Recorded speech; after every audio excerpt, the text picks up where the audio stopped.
My heart stopped when I opened the front door. Dean was standing on my doorstep, the man who had betrayed me in every way possible. I hadn't seen him in 4 years, not since the day I kicked him out after discovering his web of lies and financial deception. "Avery, please, just hear me out," Dean pleaded, his eyes begging for a chance I had no intention of giving. I tried to slam the door in his face, but his foot blocked it. "Get off my property right now, or I'm calling the police. It's about Leo.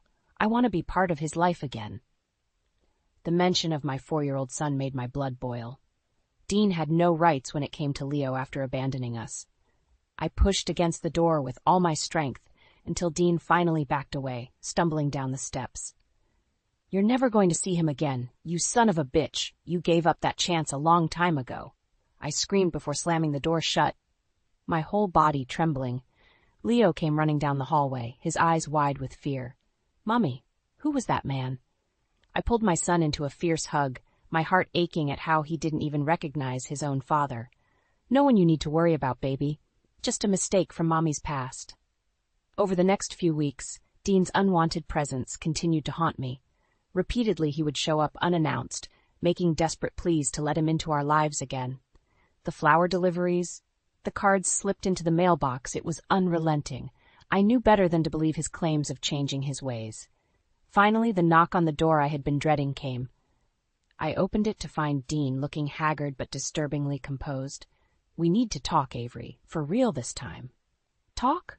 About what? How you robbed me blind? How you kicked me and Leo out with nothing while your family watched and didn't lift a finger to help?" Dean's jaw tightened. "My family? They want me to get custody of Leo." I couldn't believe the audacity of this man.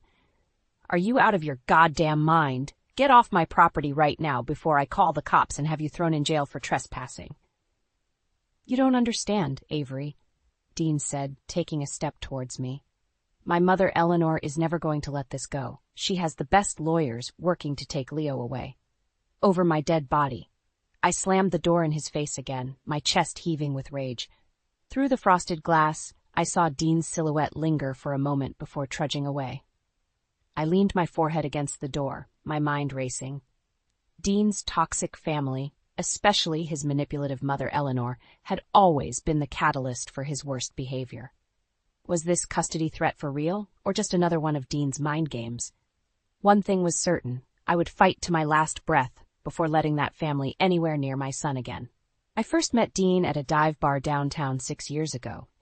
Even with his slicked-back hair and cocky smile, there was something magnetic about him that drew me in instantly. We both worked crummy jobs at the time, him as a valet, me as a barista, but he talked a big game about his grand entrepreneurial dreams. Maybe it was his confidence or the way his eyes seemed to sparkle with ambition, but I was quickly infatuated. Looking back now, I see how naive I was to Dean's true nature. Over the next couple years, our relationship moved quickly.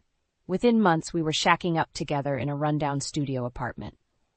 I didn't care about the income struggles. I was hopelessly in love and believed in his loft promises of making it big someday. Then came the day that changed everything. Dean came home ecstatic, announcing that his high society mother, Eleanor, had finally agreed to invest seed money into his big idea. I should have listened to that inner voice of doubt about his wealthy, ruthless family. But I was too blinded by excitement over our imminent success. The first sign of trouble came when Eleanor's financial advisor started monitoring all of Dean's spending, insisting on approving every allocation of funds. Suddenly, there was a lot less money than we'd expected from Eleanor's investment. "It's just temporary," Dean would constantly assure me through gritted teeth. "Mother's advisor is being overly cautious, that's all." I chose to believe him, not wanting to rock the boat after years of struggling to get by. But looking back, I see now how he blatantly lied about his income streams, his plans, and pretty much everything else. When I announced I was pregnant with Leo, a year later, that's when the vicious unraveling truly began. Eleanor hit the roof, accusing me of getting intentionally knocked up to swindle her family's money. The vile things that woman said about me over the phone still make me shudder. "She's nothing but a scheming little whore trying to trap you." I'll never forget her venomous words searing into me that day. Dean tried to downplay it at first, but soon revealed his true colors. He suddenly adopted his mother's toxic mentality, always short with me and seeming to resent my very existence. His dream business became the only priority, with zero consideration for his incoming child. By the time Leo was born, I was already questioning everything about the man I thought I knew. Dean was constantly distracted, leaving me to struggle through the grueling nights alone with a newborn. His big talks of success felt more and more like empty promises. The breaking point came when I discovered evidence of secret offshore accounts and financial transactions, all of Dean's lies and deceptions laid bare before me. When I confronted him, he had the audacity to lash out, calling me delusional and paranoid. "You have no idea what kind of sacrifice it takes to make things work. You ungrateful bitch." That's when I made the decision to get out with my son while I still could. There was no doubt in my mind that this man and his entire toxic family were poison. As I stood clutching baby Leo, watching Dean rage and scream while I stuffed our belongings into trash bags, I knew this was the end of us. 4 years went by without a peep from Dean or his wretched family. I struggled at first as a single mom, waiting tables and taking whatever gig I could find to make ends meet. But eventually, I got on my feet with a steady job and affordable daycare for Leo. I should have known the peace wouldn't last. It started with the letters, long, multi-page ramblings from Dean pleading for another chance. At first, I ripped them up unread, but then they became more frequent and insistent, often including photos of Leo at the park or playground that made my skin crawl. How the hell was Dean tracking my every move with my son? Then came the first unwelcome visit to my doorstep that terrible evening I'll never forget. I turned Dean away, of course, but he was more unhinged than I'd ever seen him. "You don't understand, Avery," he shouted, his eyes wild and manic. "My mother will stop at nothing to take Leo from you. You're going to regret this." Part of me wanted to believe Dean was just bluffing in his usual melodramatic way, but the threats kept coming over the next few weeks, each one more bizarre and unnerving than the last. Finally, the other shoe dropped. A certified letter arrived from a high-powered law firm informing me that Dean had filed for full custody of Leo. The reason was so that Leo could be raised in the appropriate environment that Dean's substantial family wealth could provide. I felt my blood boiling as I read the words, picturing that vicious harpy Eleanor orchestrating this disturbing plot behind the scenes. There was no way in hell I would let them take my son and warp his mind like they did to Dean. A million thoughts raced through my head. How could I possibly fight this custody battle against their massive wealth and army of lawyers? Dean was already playing dirty from day one, somehow tapping into my private life and monitoring me with Leo. Just how low would he and his family stoop to get what they wanted? I pored over the paperwork again, my hands trembling with rage. They claimed I was an unfit parent, that my meager income and living situation weren't adequate to raise a child in. The audacity of those stuck-up monsters daring to judge how I provided for my son. When I finally met with the divorce lawyer, she laid it out in the starkest terms. The Morrison family's wealth and resources would let them drag this out indefinitely until I ran out of money for legal fees. Even worse, their investigators would no doubt dig into every tiny aspect of my personal life, looking for any shred of evidence to claim I was an unfit mother. "I'm so sorry," the lawyer said with an apologetic look, "but you have to be prepared that the odds will be heavily stacked against you." For a moment, blind panic set in. What if they did eventually take Leo from me? After all the progress I'd made getting my life together after Dean, it would all be ripped apart so that my son could be poisoned by that rotten family's influence, just like his father was. But just as quickly, a new sense of determination washed over me. There was no way I would let these people walk all over me and threaten to take away the only good thing in my life. If they wanted to fight, I would match their disgusting tactics and do whatever it took to protect my son. Dean wanted to go to the mattresses on this one. He was about to see a side of me he never knew existed. After my initial meeting with the lawyer, I spent a few days holed up at home, vacillating between periods of angered determination and moments of sheer panic about Leo's future. Dean and his monstrous family were coming for us with a vengeance. That much was clear. If I had any hope of defeating them, I needed to be just as calculating and relentless. The first step was digging up whatever dirt I could find on Dean's current finances and his family's business dealings. I knew from experience they operated in a lot of legal grays areas, always skirting or finding loopholes around regulations. If there was a way to expose any unethical or illegal activities, it could level the playing field in this custody fight. That's when I remembered an old friend from my previous waitressing job, Jenny Blake. Word was she had started her own private investigation firm a few years back. If anyone could unearth the Morrison family's secrets, it was her. "You know I'm in, Avery," Jenny said when I laid out the whole situation to her over coffee. "But you have to be prepared for how dirty this is going to get. These people play for keeps." Jenny's warning was ominous, but I didn't care. I was done being the naive little dormouse Dean, and his mother could just bully and manipulate. It was time to fight fire with fire. Over the next few months, Jenny worked relentlessly to infiltrate the Morrison family's inner circle and uncover any potential bombshells, both legally and personally. Our weekly meetings soon started producing results.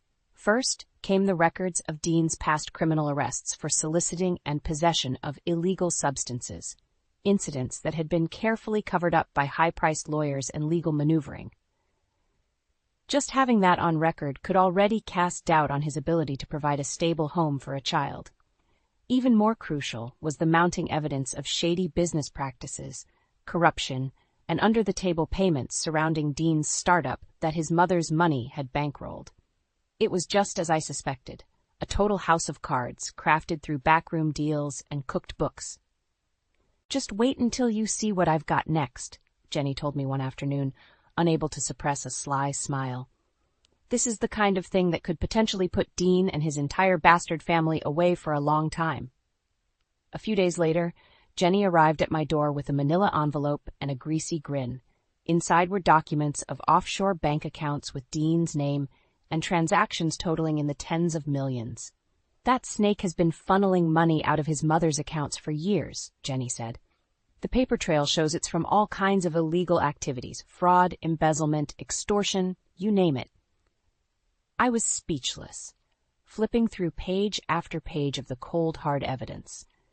This wasn't just some small-time scam. It was a full-blown criminal empire being run by people I had once been intimately close with. How had I never seen the true depths of their malice and depravity? Jenny put a hand on my shoulder, studying my stunned expression. "This is the real deal, Avery. The kind of smoking gun that could blow this whole custody case wide open and expose them for the filthy crooks they really are. You ready to take these bastards down?" I looked her straight in the eye, feeling an awakening stir inside me, a primal hunger for vengeance against the people who had lied, manipulated, and threatened to take away my very reason for living. "Let's drain these scumbags for every last penny," I replied with a wicked smile. "It's time to go to war." With the damning evidence Jenny had uncovered, I felt a renewed sense of confidence about taking on Dean and the Morrison family. For the first time, I was the one with leverage over their shady dealings and illegal activities.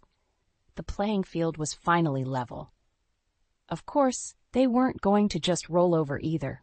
Dean's mother Eleanor was ruthless, and she still had the wealth and resources to make my life a living hell as this custody battle raged on. Sure enough, it didn't take long for the retaliation to begin. It started small at first, nasty anonymous calls and letters arriving at my apartment, making thinly veiled threats about what would happen if I continued pursuing custody of Leo. I just ripped them up and tossed them in the trash, unfazed. Then came the concerned citizen reports to Child Welfare Services, claiming I was an unfit parent who hosted wild parties and entertained unsavory people around my son. A caseworker actually showed up to inspect my home and interview me, but after she verified these were baseless smears, the case was closed.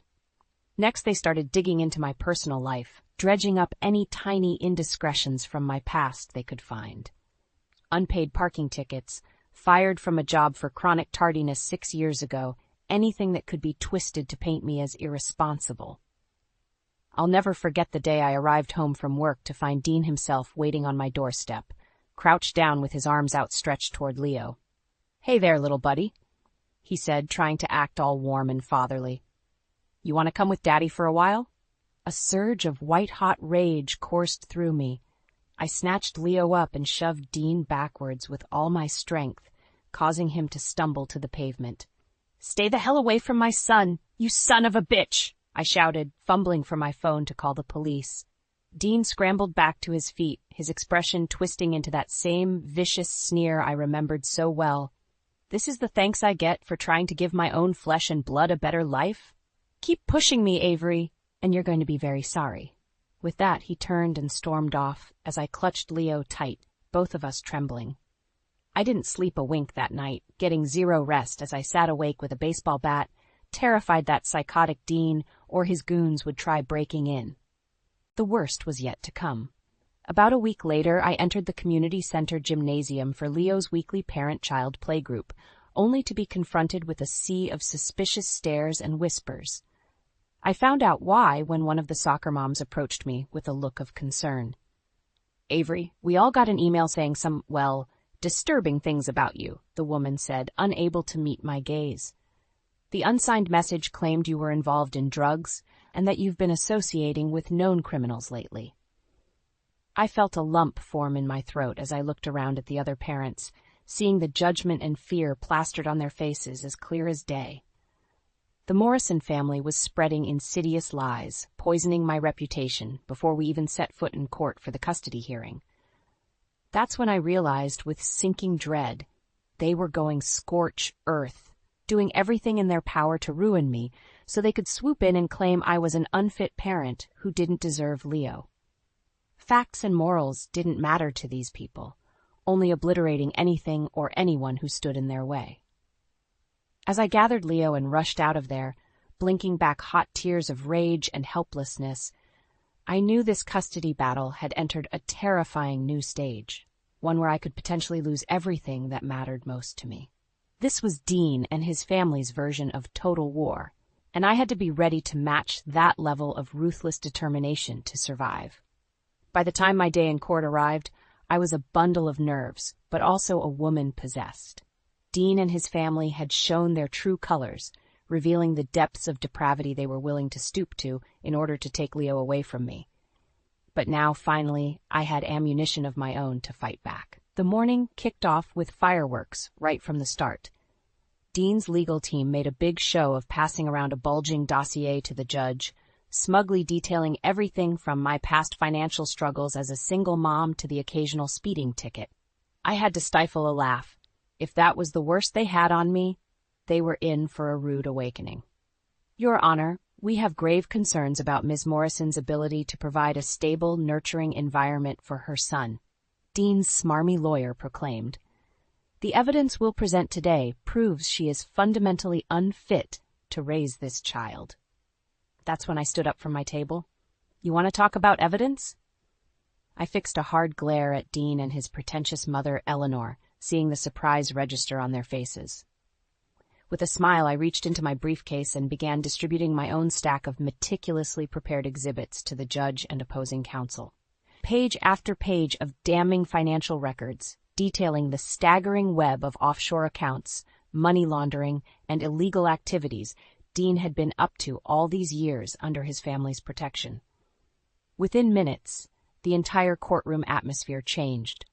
The Commonwealth's attorney was leaning forward, eyes widening as she examined the reams of evidence. Even Dean's unflappable legal team shifted uncomfortably in their seats, stealing glances at each other. I could practically smell the panic and fear wafting from Eleanor's table as she desperately whispered to her attorneys. That smug sense of certainty they had started the day with was melting away right before their eyes. The pièce de résistance was the sworn deposition I had secured from Dean's accountant, an admitted accomplice who had agreed to turn state's evidence in exchange for leniency. The man spent 3 hours on the stand calmly describing in clinical, granular detail all of Dean's crimes, the illegal stock manipulations, the extortion attempts, the overseas kickbacks. It was so utterly damning that even the simplest person could understand the serial criminality this whole family was built on. Throughout the entire day's jaw-dropping testimony, Dean sat motionless, his expression cycling between anger, terror, and ultimately resignation as the futility of his situation dawned on him. At one point, Eleanor actually had to be removed from the courtroom after repeatedly disrupting the proceedings with screaming tantrums about lies and setups.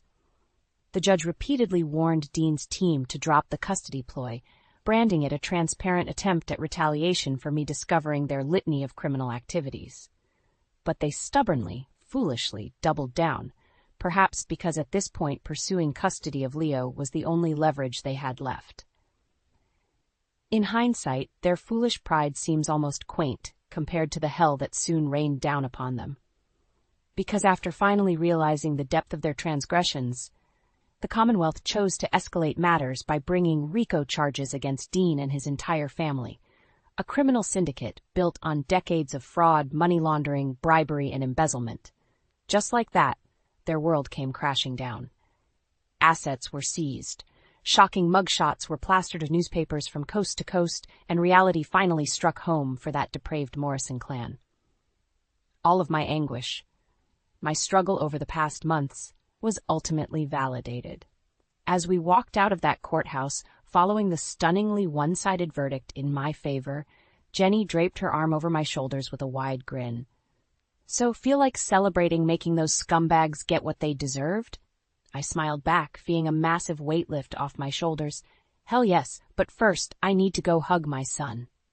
In the weeks and months following that fateful day in court, the once mighty Morrison family experienced a cataclysmic downfall. With startling swiftness, their entire rotten empire crumbled under the weight of the revealed criminality. First came the barrage of charges and indictments: racketeering, money laundering, tax evasion, bribery, the list went on and on. The entire clan was being treated as a criminal syndicate under RICO statutes, piercing the corporate veils that had concealed their illegal dealings for decades. Next were the asset seizures, as the government descended with fury. Mansions, yachts, bank accounts, overseas properties, anything attached to illicit money was summarily stripped away. The once lavish lifestyle Dean and his vile mother had grown accustomed to vanished in an instant. I'll never forget seeing Eleanor Morrison's hollow expression in the grainy mugshot photo splashed across the news. The haughty arrogance and disdain was gone, replaced with bug-eyed terror and despair over the premature death of her pristine family legacy. Finding out the full extent of her son's and husband's crimes had broken her completely. For Dean's part, he remained defiant and rageful until the bitter end. I cringed watching video footage of him being hauled away in handcuffs, defiantly shouting curses and struggling against the officers. A stark contrast from the shambling, broken figure he would inevitably become behind bars. Of course, the custody case was immediately rendered moot with the criminal charges. Dean didn't just lose his bid for Leo, he lost any possibility of being part of our lives ever again. Part of me felt a pang of sadness over the depressing reality that my son would never know his father, at least not the man Dean used to be before his greed and criminality consumed him. But those thoughts were quickly overshadowed by an overwhelming sense of relief and optimism. The worst was finally behind us. Leo and I could move forward unburdened by the constant threats and harassment that had loomed over us for so long. The cherry on top was the massive settlement I received in the civil case against Dean and his family's remaining assets. With that financial award, all those years of hard times and struggle suddenly disappeared in a flash. I was able to keep a small portion for a rainy day fund, allowing me to breathe easier knowing we would be secure. But the majority went directly into an educational trust for Leo, one that would ensure he could attend any school or university he desired, unencumbered by the burdens I had faced my whole life. For the first time, the playing field was truly leveled, and my son would have a legitimate shot at upward mobility. Still, with my newfound financial security came lingering apprehension. I couldn't shake the memory of how corrupting and toxic the Morrison family's wealth had been. All it took was a few $1 million for people like Dean and Eleanor to descend into depravity of historic proportions. That's why I vowed to always remain grounded, to never let the money change my fundamental character or values. Above all else, I would ensure Leo grew up understanding the meaning of integrity and moral fortitude, the very things Dean had completely abandoned in his ravenous quest for fortune and status. The ultimate slap in the face came when I saw the bombshell news reports about the plea deals Dean was pursuing with federal prosecutors. In a desperate attempt to reduce his eventual sentence, he offered up damning testimony about his own family, revelations that would surely sink Eleanor and his siblings in even deeper legal peril. Of course, none of these shocking revelations about the Morrison family were news to me. I had seen firsthand how deeply their poisonous rot festered below the polished public facade. If anything, Dean's betrayals provided sweet validation for all the pain and trauma he had inflicted on Leo and me over the years. Still, I refused to let anger and bitterness take hold.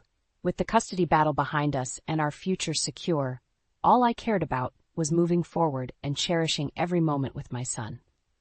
The path ahead may have been hard-won, but it would also be one of peace, ethical purpose, and, for the first time, a sense of true fulfillment. The first few months after the court victory were a whirlwind. Relishing my newfound financial freedom, I wasted no time uprooting Leo and myself from the rundown apartment that had represented so much angst over the past few years. We found a beautiful little 3-bedroom home in a tree-lined neighborhood with plenty of green space for Leo to run around. A complete 180 from the rough-and-tumble areas I had been barely scraping by in before.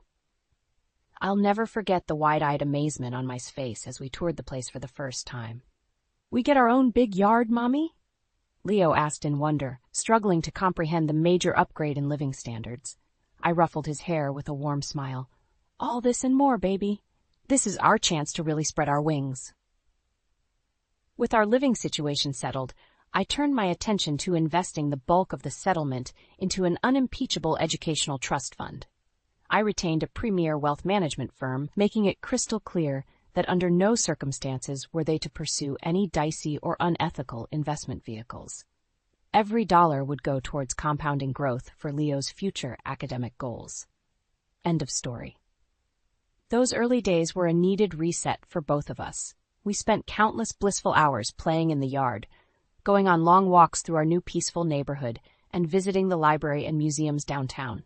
Simple joys that we had been deprived of for so long. Of course, the darkness of our past life wasn't completely extinguished. News of Dean's sentencing hearing was inescapable, with the media circus covering every lurid detail of his eventual 25-year prison sentence that would surely see him die behind bars. There was talk of him pursuing appeal after appeal, but I knew the overwhelming evidence made it a futile endeavor. The only remotely positive encounter I had was running into Dean's former accountant, Charles, the whistleblower whose earth-shattering testimony had helped secure my victory. The man had clearly been through a judicial ringer of his own, based on his haggard appearance. "I just wanted you to know it was all worth it in the end," Charles said, averting his gaze with seeming shame. "That family, they deserve to have their hell rained down upon them after what they put you and your son through." His words rang hollow to me. This man had enabled Dean and the Morrisons for years, turning a blind eye to the mounting criminality in exchange for bonuses and bennies. He didn't deserve my absolution or thanks. He was simply saving his own skin when he finally grew a conscience and flipped.